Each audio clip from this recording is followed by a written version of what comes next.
3 сентября в Карагандинском индустриальном университете состоялось торжественное открытие новых спортивных секций дзюдо, самбо и казак-куресе. Мероприятие прошло в спортивном зале университета и собрало студентов, преподавателей, сотрудников и гостей. Новый проект сразу вызвал интерес у молодежи. Студенты заранее записались в секцию. Кто-то пришел из любопытства и прямо на месте решил попробовать себя на татами. Многие, наверное, видели по телевизору.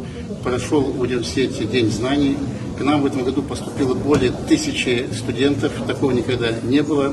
Контингент университета растет. Студенты едут со всех областей Казахстана, с Южного Казахстана, Туркестанской, Жамбылской, Кызылординской областей, из Западного Казахстана, Мангистауской, Атырауской области. Очень много из Темиртау, Караганды, Балташара, Сказгана. Помимо науки, наши студенты, конечно, должны заниматься спортом.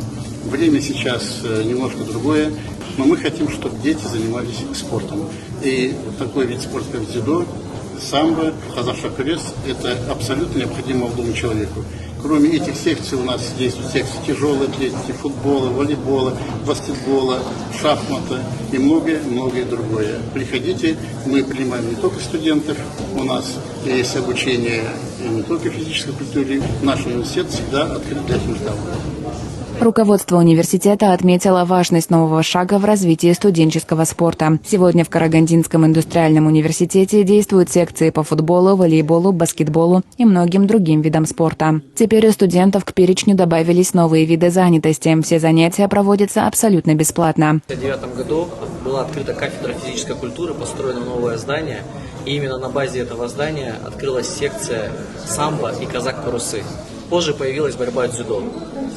Прошло уже свыше 20 лет, здесь секция была закрыта, не было студенческого дзюдо, и сегодня, вот, через 20 лет, мы возрождаем студенческий центр дзюдо, он так и назывался, студенческий центр дзюдо, самбо, казак-куресе. Мы провели здесь ремонт, застелили новое татами, у нас будет еще борцовский ковер для казак-куресе и самбо, и мы будем ребят учить самообороне, дисциплине, что немаловажно сегодня для молодых людей.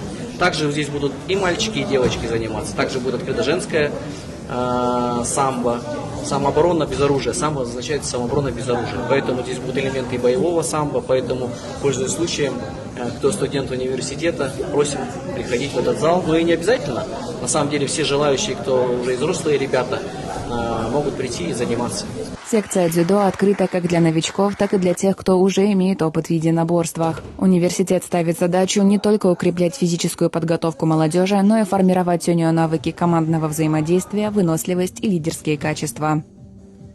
Баяна Имуратова, Татьяна Попова, Алексей Муравский. Специально для Нового телевидения.